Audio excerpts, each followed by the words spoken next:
Hello. In this video, we will introduce you to our group and our activities, with a focus on our water treatment activities.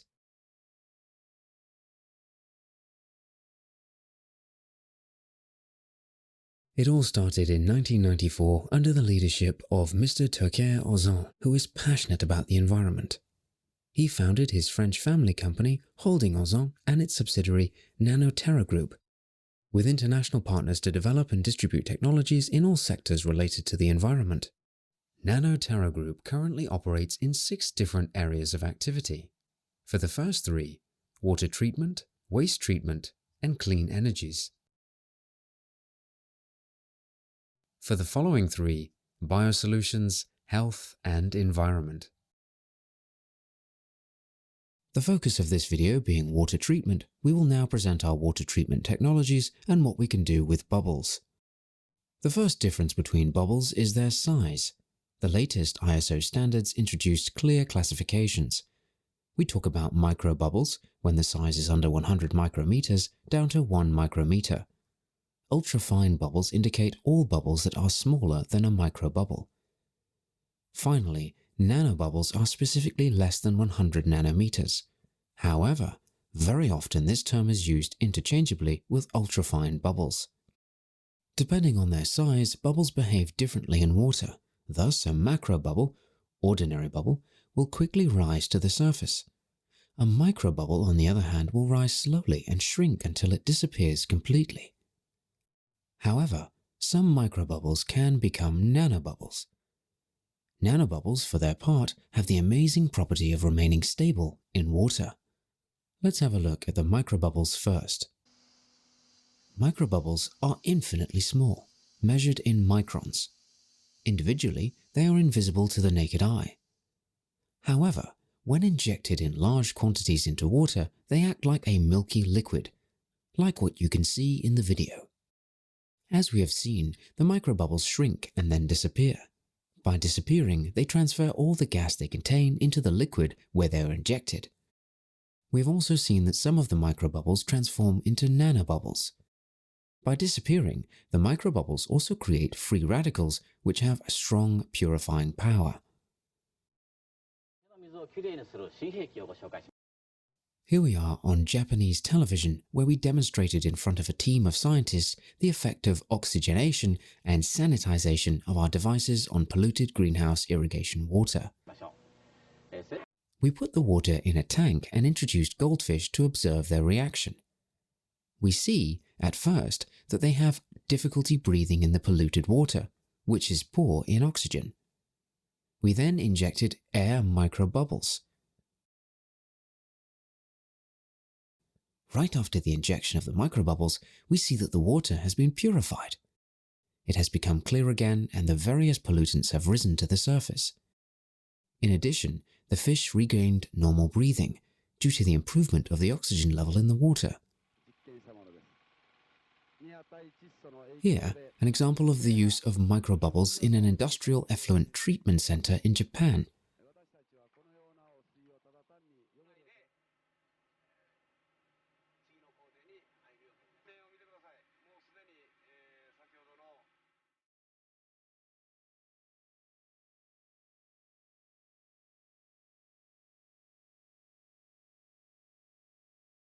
The left beaker contains the starting water, which is green.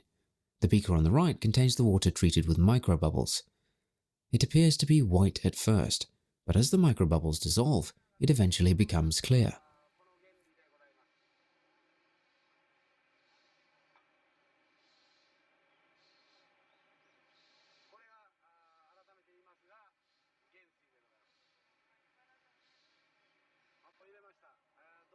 In this tank, we can see, after the treatment, that all the pollutants have risen to the surface after the action of the microbubbles.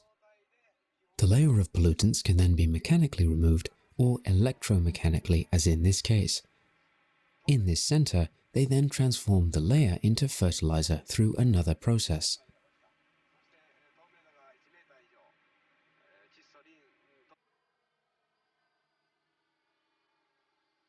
Tests have been carried out by official Japanese bodies. They show the dramatic improvement in water quality. We see, for example, that the COD, chemical oxygen demand, decreased by 93%.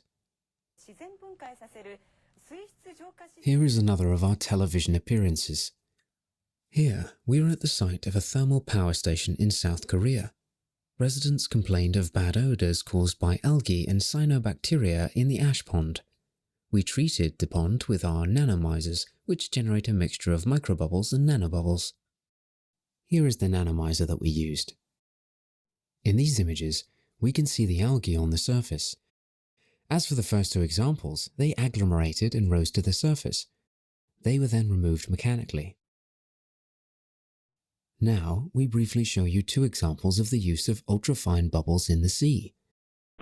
Here, the Japanese port of Otaru, which was polluted by the activity of the boats and which was treated by nanomizer. Here, the image of a bay where an oyster disease was treated with nanobubbles of oxygen. We started to develop our generators since 1994. We called our first models nanomizers. Subsequently, we adopted the term ultrafine bubble generator to conform to the language evolution in the sector and the changes in ISO standards since 2017. Our generators are used for the treatment of all types of water, and the fields of application are almost endless. We are now working with a wide range of generators, with an oxygen transfer rate in water ranging from 120 grams of oxygen an hour to over 130 kilograms of oxygen an hour using air only.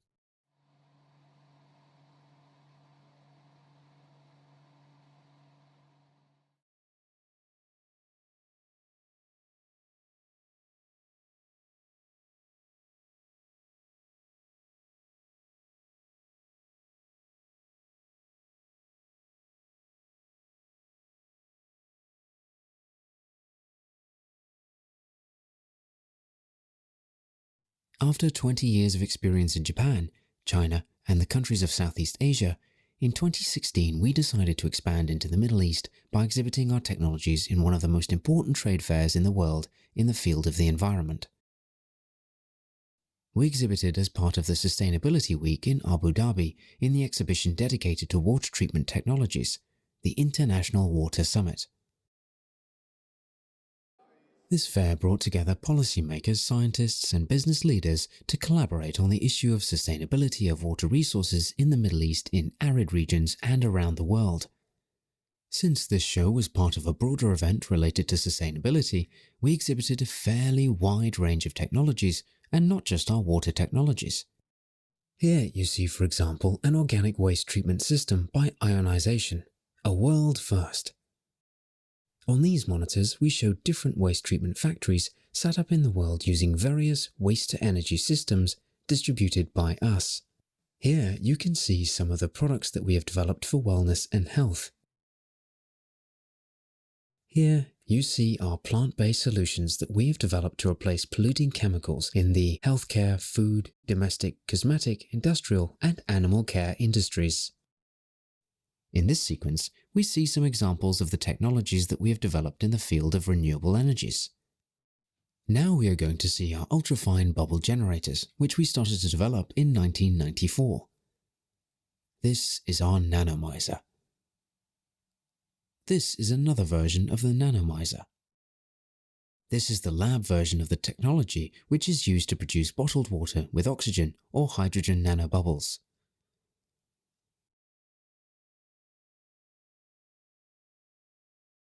Here, another laboratory version of ultrafine bubble generator. And his big sister, which has been used to treat an oyster disease. This is a miniature version of our nanomizer. Our exhibition was a great success. In these images, we see the members of the management of the National Irrigation Organization of Saudi Arabia who came to discover what our bubbles could do for their national network, which supplies their farms. That is to say, to prevent the proliferation of algae and increase agricultural production by up to 25%. During this fair, we introduced the water treatment industry to the fantastic effects of bubbles, which are speed of treatment, lower cost, environmental benefit, and the possibility of dealing with previously unresolved problems. This enabled us to launch numerous projects in the Middle East before taking the step towards Europe. Among our current European projects, we can present the one taking place in Mittersheim, a small village in the northeast of France. The lake of Mittersheim suffers from high cyanobacteria levels. This generates bans on swimming, nautical activities and fishing, and greatly affects businesses linked to these activities, particularly the municipal campsite, which is the main source of income for the municipality. A tender was launched with many stakeholders. Our expertise and our more than 300 references have enabled us to win it. This time, we wanted to innovate by combining our bubble generation technology with ultrasound technology in order to exploit certain synergies. During the summer of 2021, we carried out the first part of the project, which consisted of cleaning up the water in the swimming area. In view of the positive results and tests carried out by the National Health Agency, the various regional stakeholders approved the decision to fund the remediation of the entire lake, which consists of cleaning up 220 hectares with our solution. We have shown an overview of the solutions offered by our bubble generators, but finally, we wish to emphasize that their fields of application are almost infinite. Here are a few examples which we have generally developed in collaboration with various universities around the world.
Thank you for your attention.